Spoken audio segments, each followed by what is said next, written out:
Okay, so I just turned 23, and instead of crying about my life in private like a normal person, I'm gonna be doing it here for you on camera. This getting old is so scary. If you don't cry on your birthday, you're actually a freaking liar. Was it even your birthday? You didn't cry? No, but seriously, I grew up feeling kind of left out of everything. So this video is for anyone who feels behind, lonely, or just plain confused, which listen, I assume is most of us. So these are the 22 things that I wish I knew before I had turned 22.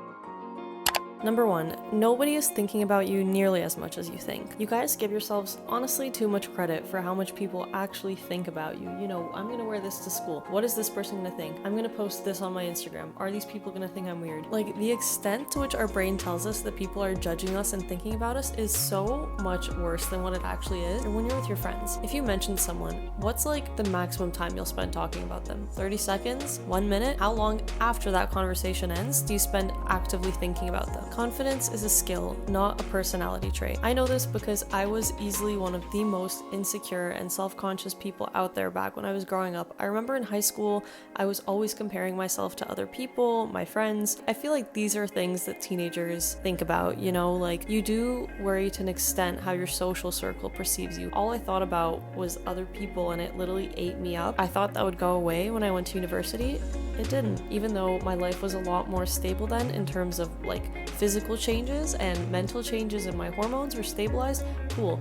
I realized that the way I felt, it wasn't necessarily my mental state of mind because of puberty or anything. It was literally just that I had no confidence. That was when last year I started putting in the mental work of actually building my confidence from the ground up and validating myself and parenting myself and being there for myself, showing up for myself to build trust in myself and build that confidence, because that's all confidence is. It's just a trust in yourself. So as long as you have that, you go in little steps, you can learn to be confident. Coming from the world's biggest introvert, it's possible. This one might ruffle some feathers, but just because somebody desires you, it does not mean that they value you. A lot of the time, I think that we confuse attraction and interest as a form of respect. This is one of those lessons that I think everyone kind of has to learn for themselves, and like, I don't know, whatever, their first toxic relationship or their first this or that, but you will very quickly realize after that, just because someone likes you, just because someone does things for you, just because somebody desires you, does not mean that they value you. Number 4, if somebody tells you that you're too much, it just means that you're too much for them. Think about it this way. If you went to a McDonald's today and you asked them, can I please get some caviar, lobster, some Wagyu steak, and maybe like a $100 bottle of wine, they would literally laugh in your face. They would laugh in your face. They'd be like, you're at a McDonald's. What are you doing? Dude, this is a Wendy's restaurant. When you go to, let's say, a 5-star restaurant, you go to the best restaurant in your city, you ask for all those things, it's not a problem. And I think that that applies many ways in life too, because you're never asking too much, you're just asking the wrong person. Number 5, people will treat you exactly how you treat yourself. This is a very sad one because for a lot of us introverts or kind of girls who suffer with anxiety or insecurity, like, I know it sucks, guys, but people can see that on you. You become like a target for them. Like, now they know that they can just drain the life out of you and take and take and take and never give. And those kind of people were vulnerable and were a target. So you need to make sure that the way you treat yourself is with respect, with dignity. You carry yourself highly, you take care of your looks, your body, your mental health, all of that, because people can read that on you. And when they know that you do not take care of yourself in those ways, they make sure that they treat you the way you treat yourself. Number 6, silence is closure. I think this is a big one for a lot of us who, you know, maybe feel that we've been in situations where we really needed the closure and really needed to know exactly what went wrong and how. But if you don't get any response, that's not a lack of closure. That in itself is closure. If someone chooses to give you the silent treatment, or if they completely ghost you, like, their actions speak louder than their words. Number 7, don't mistake nostalgia for a sign to go back. I think many of us have people that eventually came and went out of our lives that naturally we miss as humans because we crave the connection, right? But we associate all of these memories and this nostalgia with like the feelings that those people evoked in us in the beginning, right? You have the rose-colored glasses on, you see these people on a pedestal. That nostalgia is not real. Let's say you miss someone, you guys broke up, right? I can tell you right now, if you waited like 2 years and then you saw them in the flesh, you'd probably be like, oh my God, what was I thinking? Like, they were not even that cool. In that sense, you can't mistake nostalgia for like real feelings. It's literally just your brain gaslighting you in a sense. So don't be doing that. Number 8, nobody's coming to save you, but That's empowering, not sad. You have to realize that in life there comes a time when you need to start being your own parent, because there are roles in your life and there is also support and systems that you as a person need that other people simply cannot provide. The way that you need to be comforted when you're upset, the way that you need to look after yourself when something goes wrong, even other people cannot provide that, and it's unfair to rely on other people to provide that. So you need to learn how to parent yourself and realize that absolutely nobody is coming to save you. But that's a good thing because it helps you learn yourself better and understand your patterns, as well as how to comfort yourself and be there for yourself when you really need it. Number 9, finding good friends is the real life equivalent of finding gold. If you have a good friend, a loyal friend, a trustworthy friend, do not take advantage of those people, because they are the only people who will stick around when things go wrong in your life. Don't go looking for bigger friend groups. You don't need to go looking for that validation in bigger circles, because I promise it's not going to be worth it in the end. Number 10, you can restart your life whenever you want. For me, for example, I feel like I completely restarted my life just last year. Like, if you guys even saw me 1 year ago today, first of all, you wouldn't recognize me. I wouldn't even have a YouTube channel. Like, you wouldn't know me. I would not be so confident. You probably would not even notice me in a room, because I would be so pinned on making myself small and invisible in a room. You know, sometimes we do that as a defense mechanism when we're anxious. What I'm trying to say is that you can literally restart your life whenever you want. Like, it doesn't matter what you went through. All that matters is where you are in this present moment. And you don't have to be the person who you were. You can choose to be a completely different person if that's something that you think will make you happy. So don't go around feeling stuck and like you can't change and undo the past. Whatever, you can't undo the past, but you can still choose to be a completely different person. Oh my god, this matcha has so much caffeine, I kind of overdid it today. Number 11, you don't need to be understood by everyone, you just need to be you. I know this is something that a lot of people say, but it's true, guys. Like, after being on this earth for this long, I'm saying this like I'm freaking senile and 65. If you were understood by everyone, that means everybody would be the exact same person, and that's just impossible. Don't try to fit into other people. Like, I'll even tell you right now that my YouTube videos, for example, like, this is a personal example. Whenever I've tried to play it safe and, let's say, do something easy like a vlog, and you can go check my channel, this is legit. If you check my channel and look at my lifestyle vlogs, whatever, my safe videos, you could see that those things don't perform as well. But I have like a little bit of a running inside joke on this channel about like me being famous one day.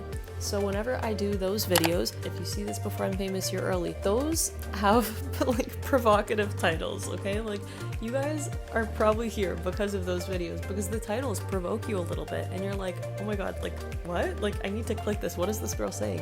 And that's the whole point. When I posted that, I was like, this is either gonna do 0 views or 1,000. Like, there's no in between. It was not a safe option for me, because I'm like, this is kind of a cocky thing to post. This is what I'm trying to say. Like, you need to take these like calculated risks, and I knew when I posted that I would not be understood by everyone. I knew that I would get some people disliking the video, and I did. I knew that I don't need to be understood by everyone, and that the right people will find me. And I think that example applies in a lot of other aspects in life too. 12, most people are not emotionally intelligent at all. Like, do not lower yourself to speak on their whatever their brain's capacity is. You're gonna deal with so many stupid ass people in your life, and that's not an exaggeration. There are just so many idiots out there. Like, I don't know how else to put that. People are not emotionally intelligent. People are manipulative. People are stubborn and arrogant and, you know, insensitive. You don't need to lower yourself to their level to communicate with them. Number 13, it's not cool to not care. You guys, I know that this world is like not easy on us sometimes.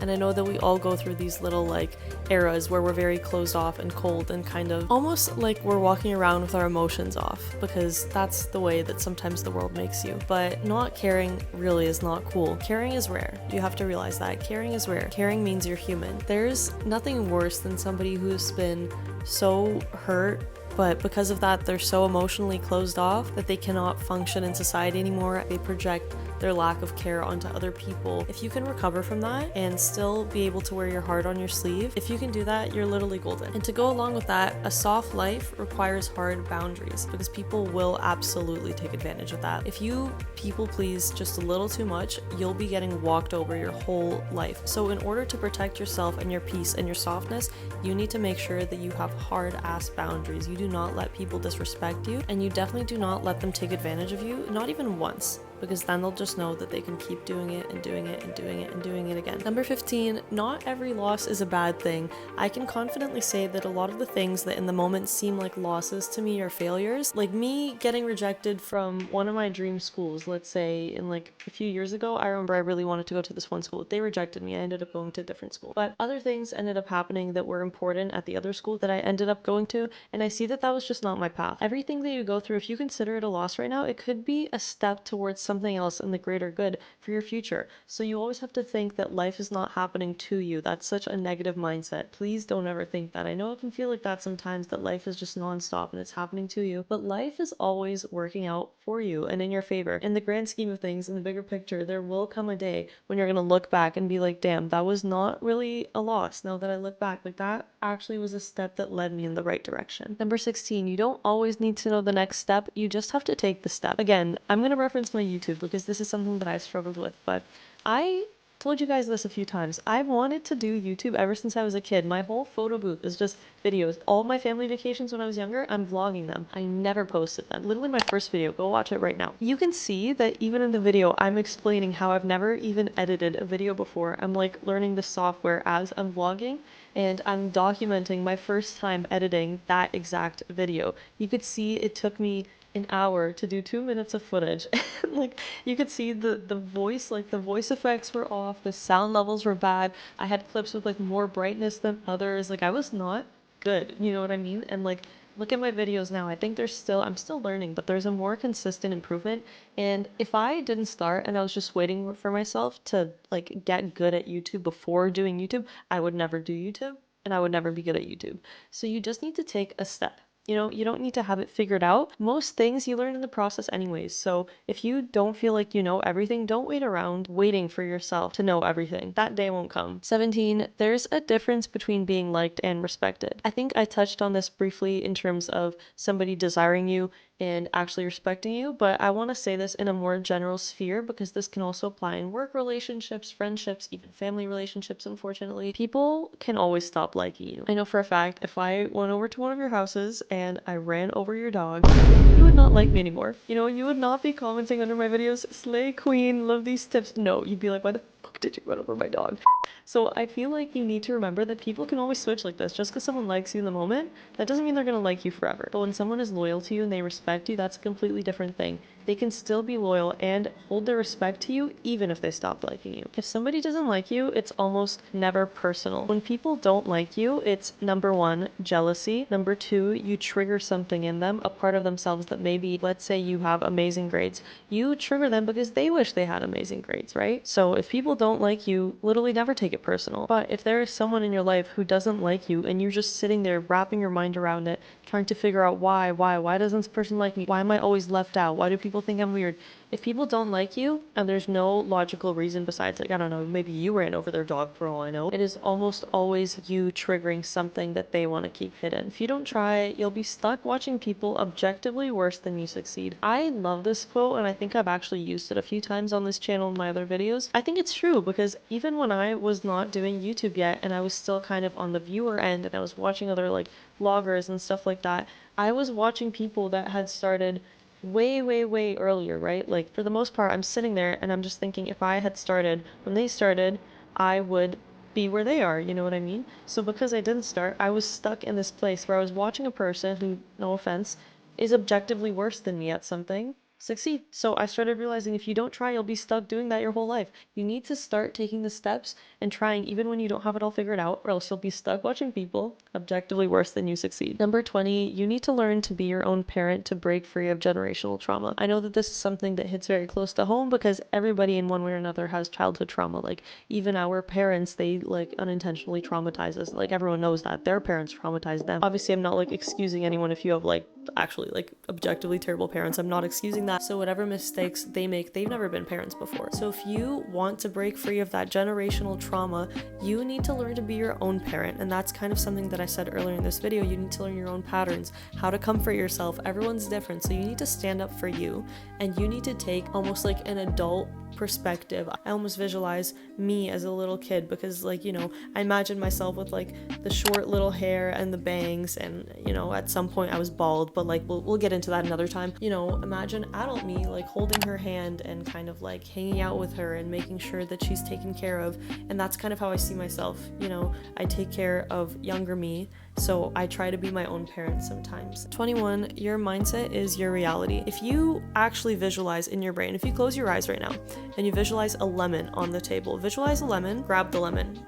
Can you feel it with your hands? Then imagine yourself taking a bite into this lemon, and you actually, with your eyes closed, can taste the sourness of this lemon. If you actually visualize that right now, imagine yourself taking a bite of lemon. You can feel the sourness in your mouth after you have the saliva and everything. And the thing is, your brain doesn't know the difference. So what you just did in your head when you did that, your brain felt it. It smelt the lemon, it tasted the lemon, it did not know that that was imaginary. So everything in your life that you manifest, I think, works in the same way. It's crazy because if you can visualize and create this reality for yourself, it will actually manifest into real life. So if you want to be anything and you just imagine that you already are that thing, think about how it would feel to be that thing, you will be that thing. So to go along with that, when I finish this video, I'm gonna imagine myself being Theo James's wife. 22, wanting nothing gives you everything. This also goes hand in hand with manifestation because this is more so in the realm of law of detachment. When you expect nothing and you want nothing and you chase nothing, that counterintuitively gives you everything. That's kind of what I think flips the switch, where you're not constantly chasing something out of desperation. It needs to come into your life in a way that is natural and slow and not rushed, not forced, not chased, you know what I mean, attracted. You can make any reality for yourself if you want it bad enough and visualize that already happened. But once you do that, make sure that you detach from it and you don't hold on to that idea with like every day waking up like, it's today, guys, today I'm getting a Grammy, like today I'm doing this, today I'm gonna like cure cancer. I don't know. Manifest it, feel it, imagine what it would be like, and let it go. And just know that in due time, the universe will come back with a blessing that matches the one that you were manifesting for yourself. Anyways, guys, that's the end of my video. I know this was probably a long one, and I know that I'm like sitting, so like I know we have the TikTok attention span. I know that like it's not necessarily easy to sit here and just listen to me yap for like however many minutes straight.